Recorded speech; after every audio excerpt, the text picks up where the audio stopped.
G'day, community. Welcome to part 2 of my LeknFairest. Watch part 1, or at least the start of part 1 if you want an explanation.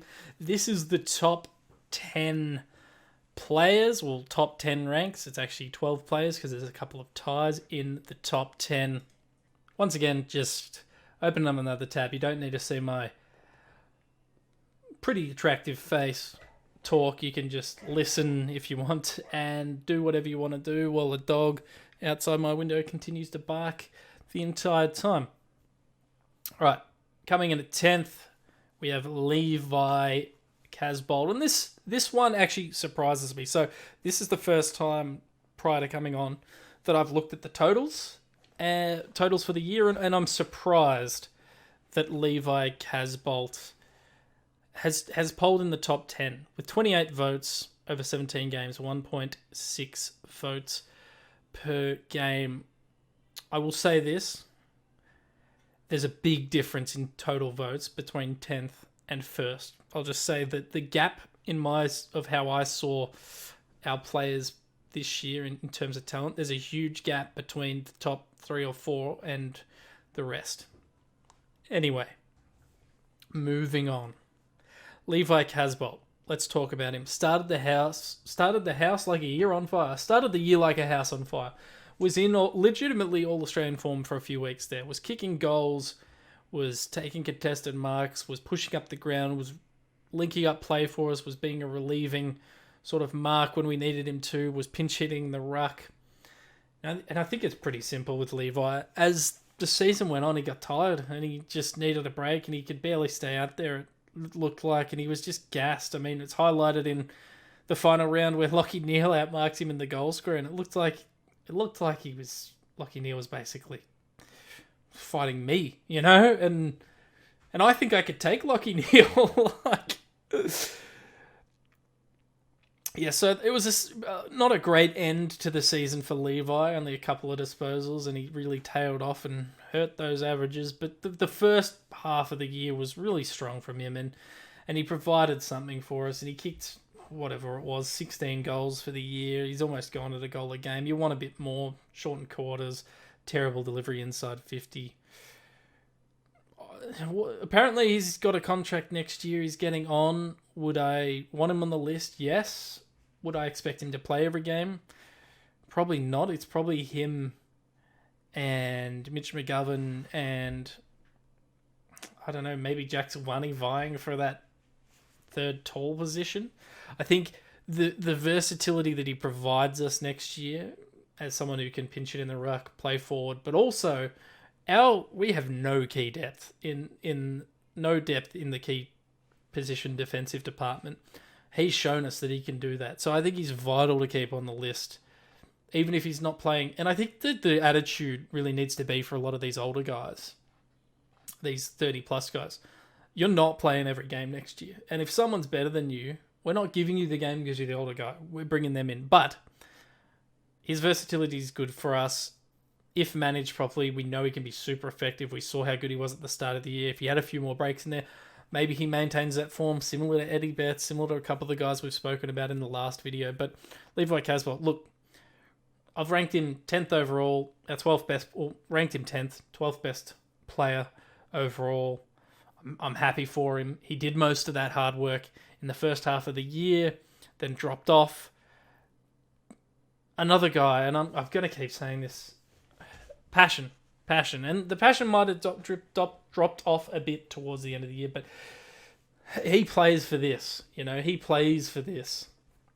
And when he's fit and healthy and not totally exhausted, he plays for this. And my thought is, if you're so tired you can't play for this, then you shouldn't be playing. So, yeah, management of him, question mark. His endeavour and ability and dominance at the start of the year was really good, and he's been integral in a lot of our comebacks. And a lot of the times when we've had our comebacks start, it's because he's been involved. He's hit the scoreboard. In the games where he's lost confidence and not hit the scoreboard early, we've struggled. So he's a bit of a barometer for us. Old Levi Casbolt, love him to death. Had a tumultuous up and down relationship with him over the years, but I love him. One of my favourite videos on my Twitter feed is me filming him to kick a game-winning goal. I think it was against Collingwood. Oh, I'll have to dig it up, but geez, I'll try and dig that up. I love that man. I love him.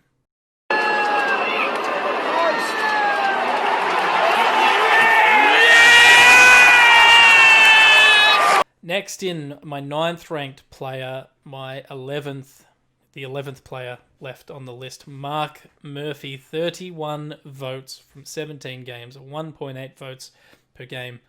I think my expectations for Mark Murphy have shifted quicker than other Carlton supporters, which is why he got quite a few ones from me, where he sort of did what I expected him to do. I'm not expecting him to be the one racking up 30 disposals and making heaps of tackles and kicking goals, but he did have a solid season. He had a solid season, and if you can't see that, then we're probably not going to agree on a lot of things. Mark Murphy, his ball use has deteriorated a little bit, but when he's good, when he's on, he really, really helps us win games. And he did that quite a few times this year. His worst games were bad. They were bad, but they weren't worse than the worst player on the day, if that makes sense. I don't think he was ever our worst player on the day.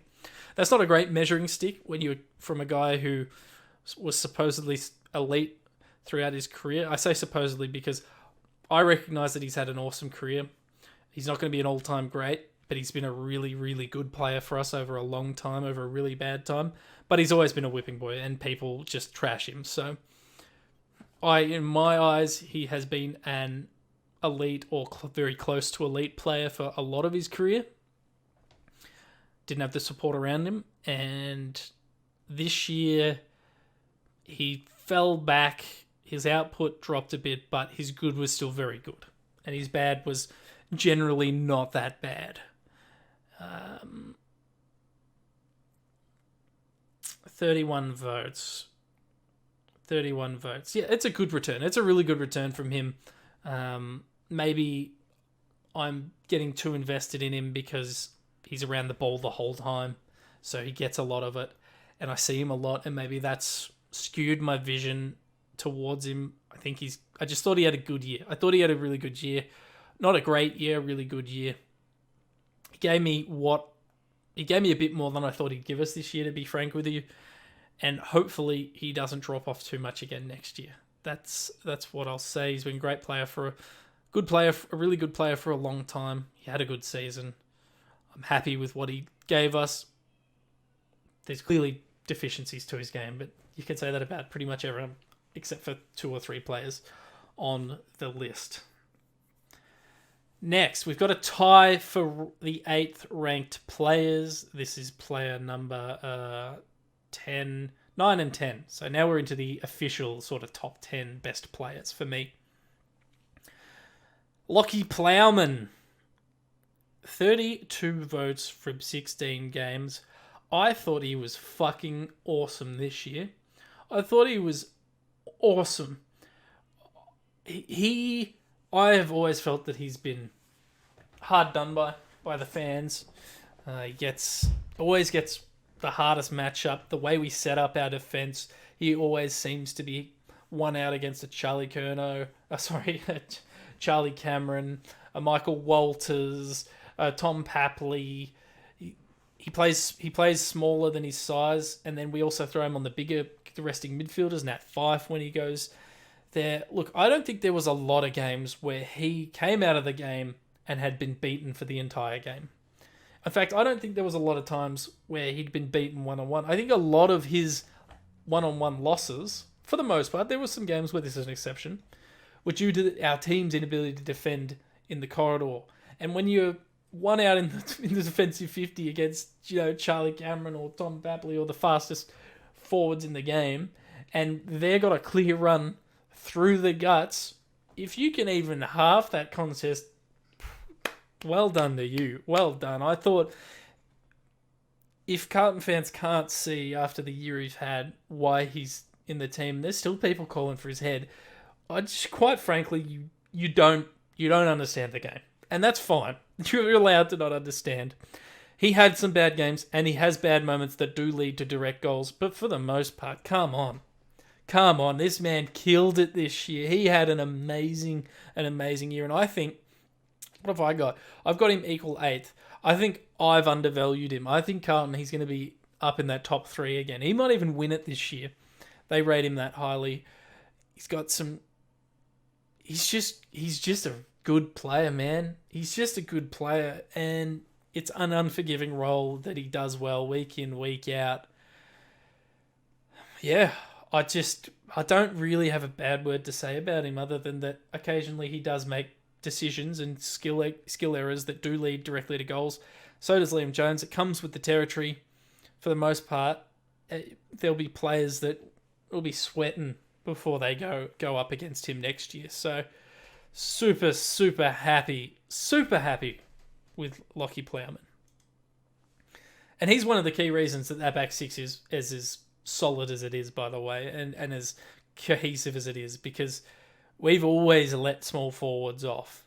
Even last year to a lesser extent, but we always have let small forwards off the chain. Lockie Plowman, he's stopped that, and I'm really happy. All right. Tied with him on 32 votes from one less game, 15 games, is Jack Martin. Jesus, I love this man. Jesus, I love this man. 4 goals in a quarter to start the season made me fall in love with him against Richmond. And there were some games there where, you know, he was dominant. He was dominant up the ground. Then he'd go forward and kick goals. His tackling pressure is amazing. He's small and lithe in frame, but he's strong in the contest. If he gets knocked down, he's straight back up again. He's got skills and silky smooth skills through traffic.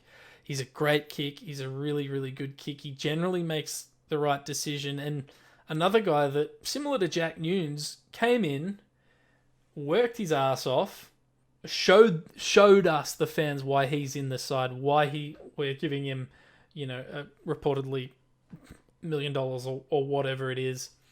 He kicked 12 goals for the season, so less than a goal a game, but between him and Jack Nunes, there's 25 goals for the year. That's a solid return from 2 guys we brought into the club effectively for free at the cost of what a pick in their preseason draft or whatever it's called. Just an awesome year, and I think this guy, his floor is quite high, and his ceiling is even higher. I think in the games where he's not racking it up and he's only getting 15 touches, he's also getting 5 tackles, and he's getting a goal assist, and he's pressuring, and he's kicking a goal and putting himself into a position to succeed. The one question mark he got over him is there's a few times in the middle of the year where he didn't want to he missed a few of those goals, sort of 35-40 straight out in front. He missed a couple, and then he started passing them off. Don't pass them off, son. I just want you to kick him every single time. Just take the kick. You're a better kick than you seem to think you are. You back yourself. Jack Martin, I think. Yeah, Jack Martin.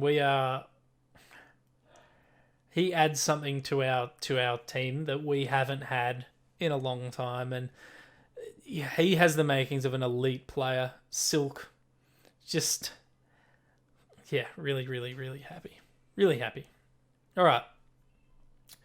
Moving on to, this is the 7th ranked player or the 8th ranked player because of ties, blah, blah, blah. How many times am I going to say that? Probably another 6 or 7 times. 34 votes from 17 games, 2 votes a game. Cade Bloody Simpson. Now, I'm a sucker for Cade Simpson. I tweeted out in the last game I'm giving him 4 votes. But you know what? I would have given him 4 votes anyway, because he is, without a doubt, the guy who I can count on every single week to try to not leave anything out there on the park. He's a good decision maker. He's a good kick. Yes, we probably shifted the magnets for him this year to put him in a position to succeed. We didn't really give him direct opponents, and there was a few games where he was poor and his opponent probably beat him. But for the most part, he did what we expected him to, and it took me a while to probably accept that he wasn't going to be getting 20, 25 touches a game. But I still think he contributed greatly, and I mean, it's no secret. He could play for us next year, no worries. No worries at all. I'm really disappointed he's not playing for us, but, he's going out with something left in the tank. Is that a good thing? Probably. Maybe it forces someone to mature next year and step up. But he leaves a legacy. He leaves a legacy of consistency and hard work, and he was unflappable, and he had a little bit of fight in him, and I love that about him. And yeah, he deserves this spot. He deserves a top 10 spot this year, based on what he produced, and he was really solid the whole year. Yeah, my expectations for him were met and exceeded. Just a really, really good year, and I'm really going to miss him. So if you want to see more about what I think of Cade Simpson, go to Blue Abroad, watch the fan cams. Thank you, Simo video. Sitting above Simo in the 6th ranked position, he is the 7th ranked player on my votes. 7th overall, because there's ties, blah, blah, blah. Blah, blah, blah. Sorry, I'll stop saying it. Paddy Cripps, the captain. He has 36 votes from 17 games. There's a few zeros in those games as well. By no means did he have the stellar year he did last year, and I've come to expect from him. I think he still led. I'll actually pull it up. I don't have these stats in front of me. Prior to the final game, he was first in center clearances and second for total clearances. He was above average for most stats and elite in a lot of them. He's still had an awesome year. But we expect more. We expect more from him as the captain. We expect more from him as Carlton fans, knowing what he can do. On paper, he had a very good year. But we know there's more there. And we thought it'd be unlocked with the acquisitions of guys like Jack Martin. We thought it'd be unlocked with the growth of guys like Sam Walsh and Sam Petrevski-Seton, but it just didn't happen. And then he was banged up. He had some personal issues. He was injured. We shouldn't have played him half the games. We played him. I think the management of him, I've said this about a couple of players, he's questionable this year, but I get it. He's the captain. He wants to go out there.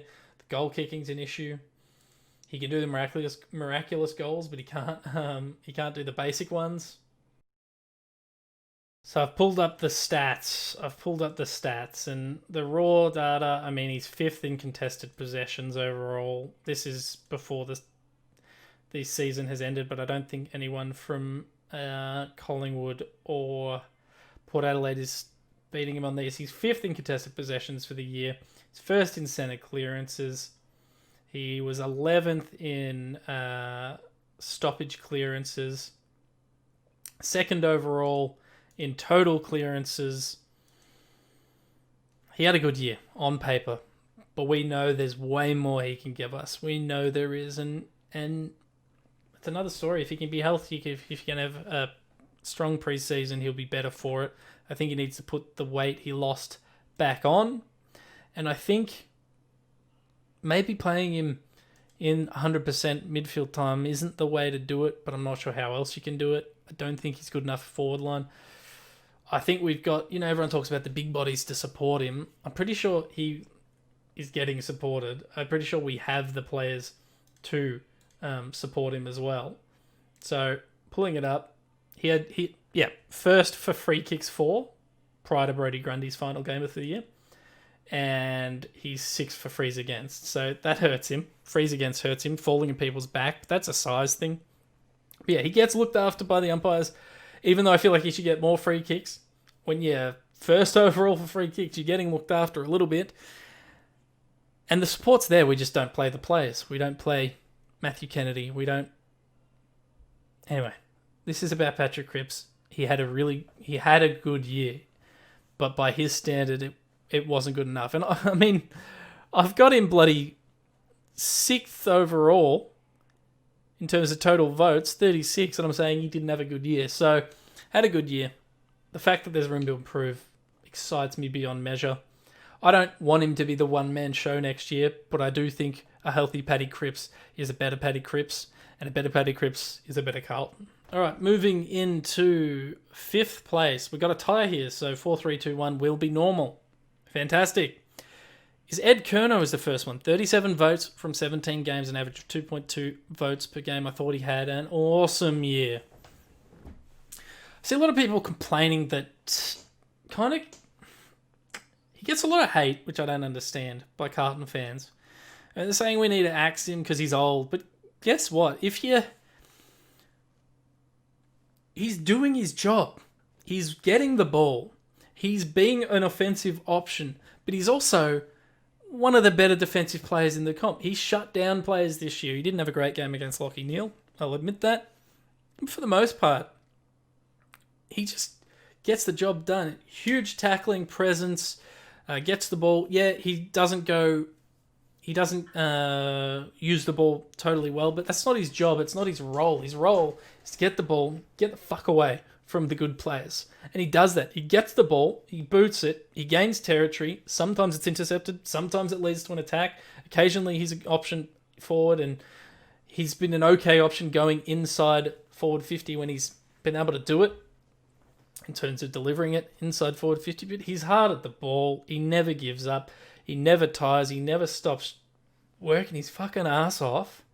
And then people shit talk him in the comments. Like, I don't get it.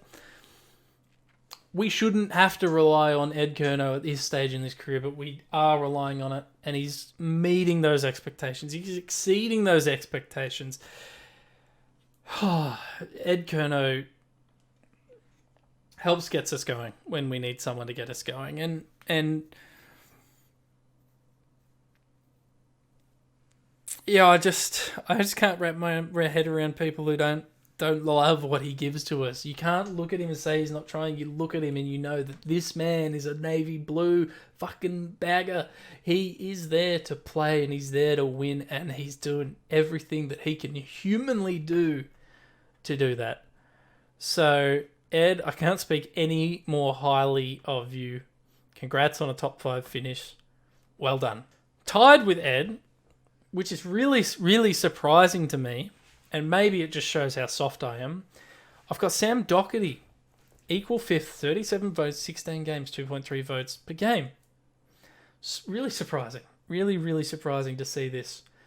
He had a good year. And maybe my expectations were lowered because I thought, I can't expect what he delivered us when he last played. He's had 2 years out, done 2 knees. I can't expect heaps from him, and maybe that's why I've got him so highly. But I just thought he was good. I just thought he was really good this year, and it's as simple as that. He adds composure to us. There was a couple of teams that figured him out during the year and played a defensive tag on him, and you're gonna get that. You're gonna get that with Sam Doherty. But I thought to return the way he did.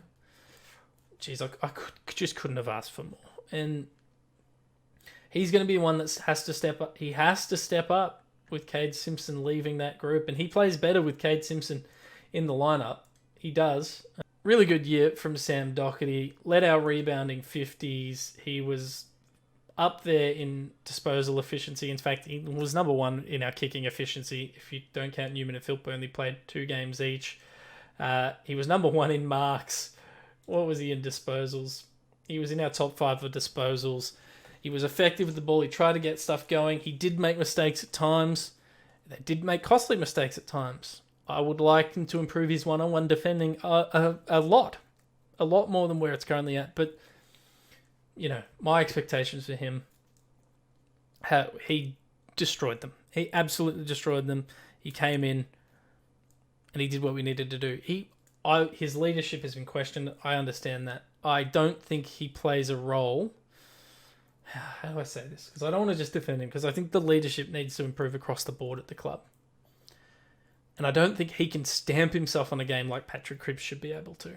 He helps that cohesive back line. He helps set it up. He helps run things.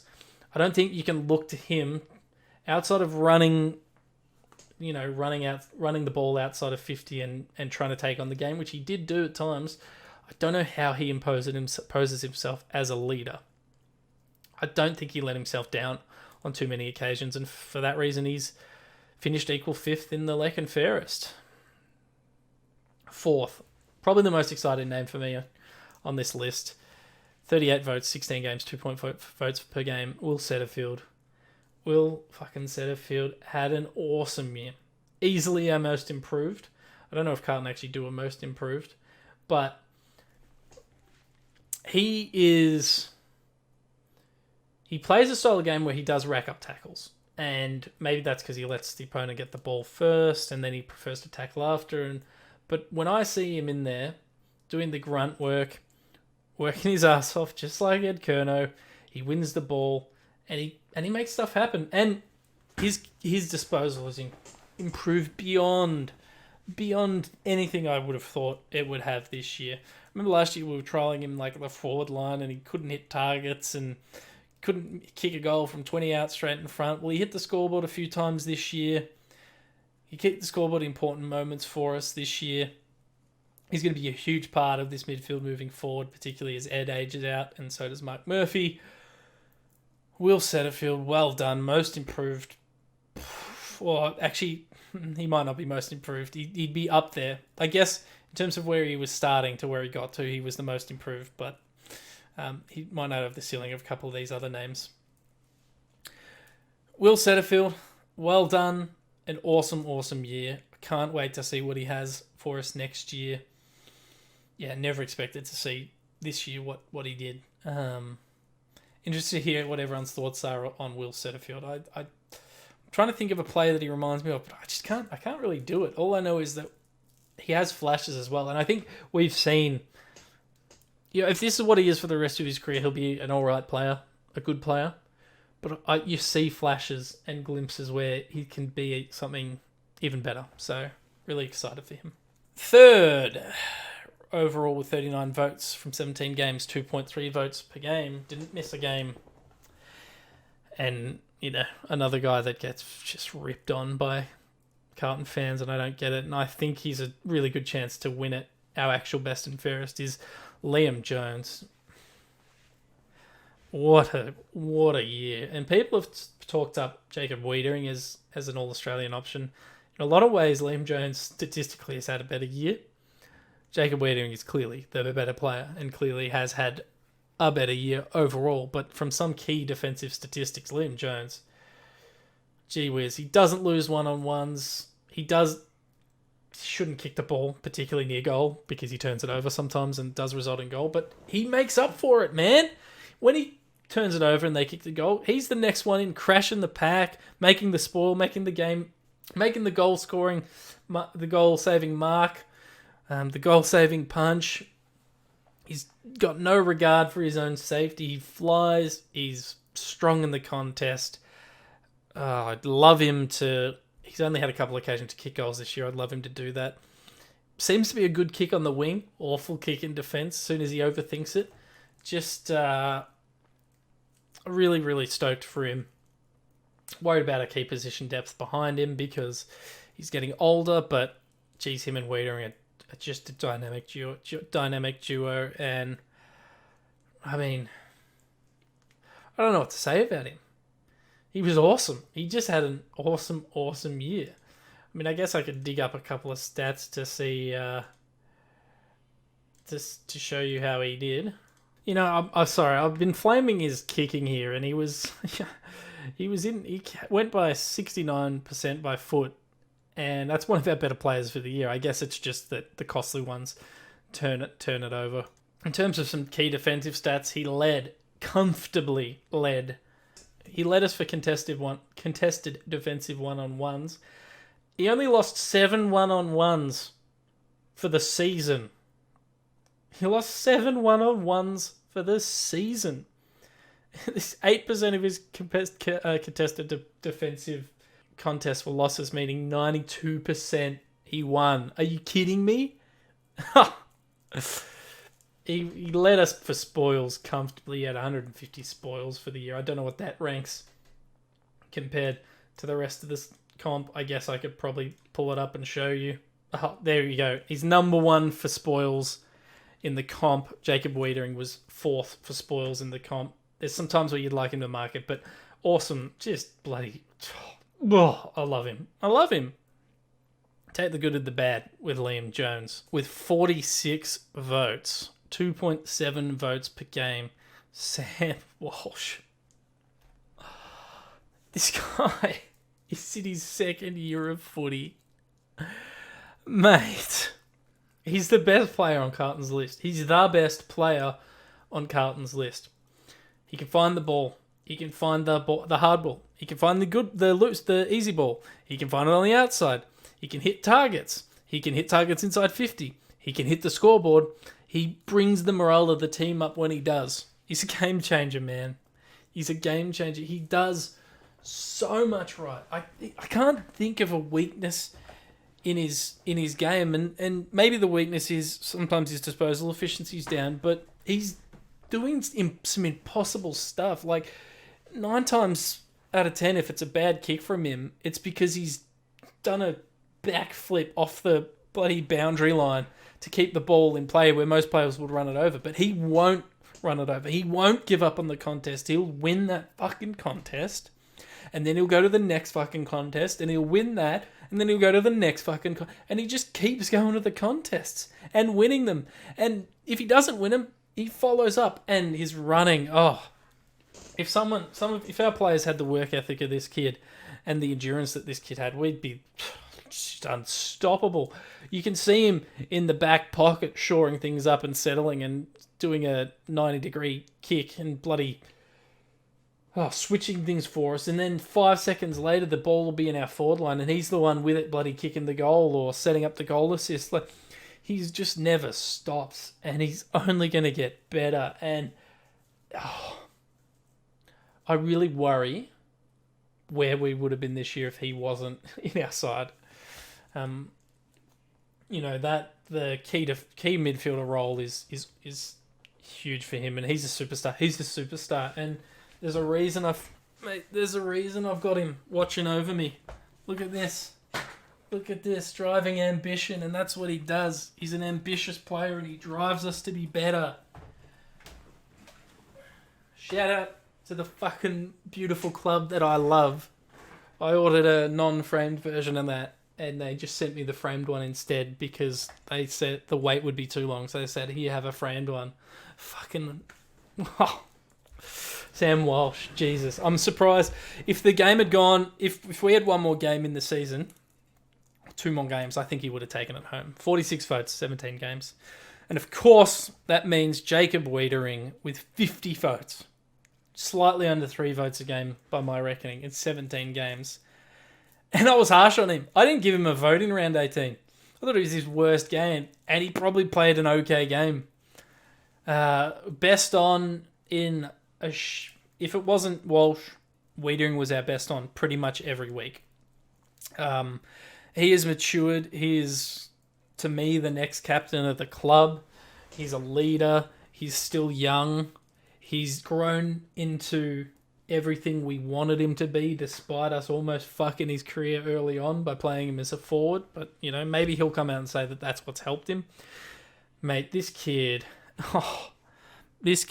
man, his marking ability, his ability to settle us, his ability to stop the opponent's attack when we need someone to, is amazing. He kept Jeremy, in the way that Plowman kept a lot of small forwards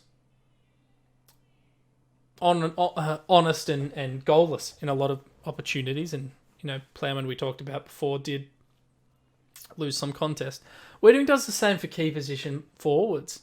Guys like Hawkins and Cameron and Kennedy and Darling, and you just list off the scalps that he's had. Tom Lynch, there was all these players who went goalless or barely had a touch against him, and he's everywhere, man. He's up the ground taking marks. He's bursting through the middle of the ground when we need him to. He's one of our best kicks inside 50. He's our full back. It's unbelievable. And he's won this, and I think he's going to win the real one. I think he's going to win the Carlton Best Fairest comfortably. Maybe not comfortably, but I think he's going to win it. He's won this one. I don't even know what to say about him. I look at him and I have hope. I have hope for the club and all the players that I have highlighted, not necessarily just the guys at the top here, but the guys who I think I've expressed my thoughts about best. The guys like Wiedering that play for this. They play for this. The monogram on the front, they play for that. They play for each other. And he demands more from everyone else. He demands more. He makes everyone better and he holds them accountable. You can see it with the way he plays. You can see it with the way he addresses players on the field. He's a leader, man. And when we ask our leaders to stand up, when we ask our leaders to do more, Doherty, Murphy, Cripps, well, guess what? This guy is the leader.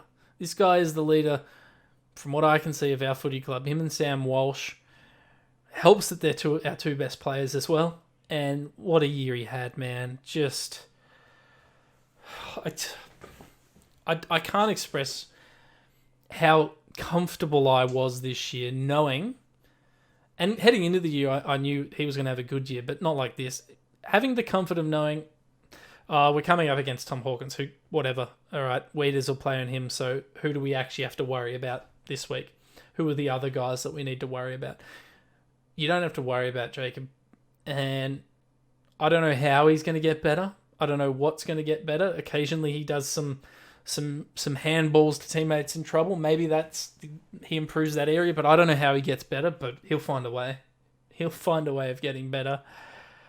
So, congratulations, Jacob Wieding. Here's your top 10 as I had them. Levi Casbolt, Mark Murphy, Lockie Plowman, Jack Martin, Cade Simpson, Patrick Cripps, Ed Curnow, Sam Doherty, Will Setterfield. In the top 3, Liam Jones, Sam Walsh, and Jacob Wiedering.